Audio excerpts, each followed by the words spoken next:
Svetosavska akademija stopama Svetog Save održana je u sabornom hramu Svetog oca Nikolaja u Vršcu. Sveštenstvu, vernicima i čuvarima zaveštanja Svetog Save obratio se vladika banatski gospodin Nikanor čestitajući praznik. Želimo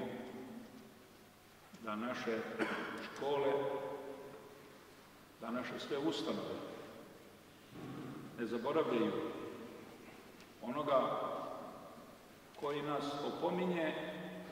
baš zato što nas ne opominje.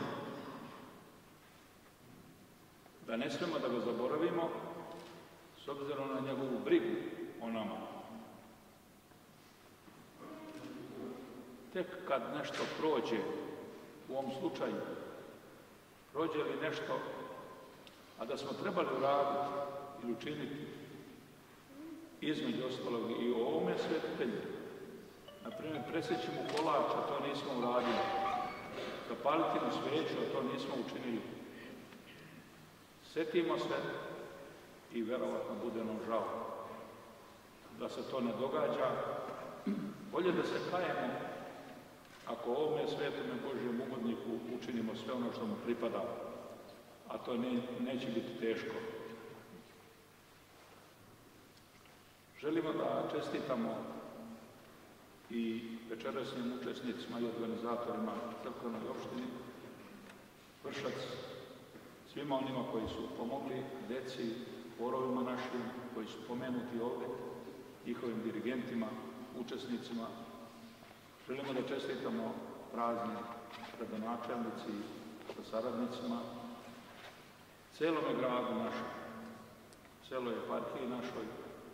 Na svečanosti su uručene stipendije Zadužbinskog fonda najboljim studentima iz grada Vršca, koja je na njihovu dalju misiju podsjetio rečima protojerej Stavrofor Nedeljko Vasiljević. Evo nas danas na ovom svetom mestu da se setimo imena i lika Svetoga Save, koji je naš rodonačelnik, prvi prosvetitelj i arhijepiskop, onaj kome se kroz vekove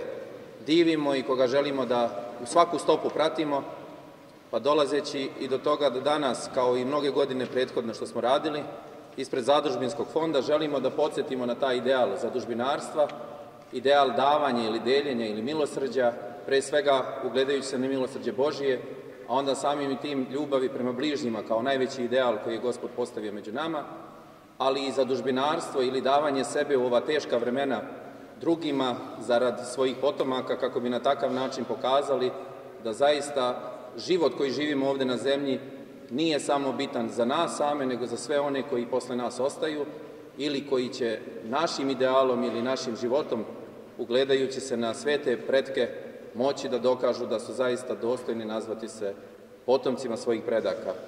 Svečano su upriličili hor Svetog Teodora Vršačkog, zatim hor Sveuspenskog hrama Svijet je tihi i pevačka grupa Istok sa svojim besedama o Svetom Savi, Ivana Ranimirov istoričar i Snežana Ilić psiholog i svakako najmlađi učesnici u programu, predstavljajući zavete koje Sveti Sava svima nama ostavio, a posebno najmlađima.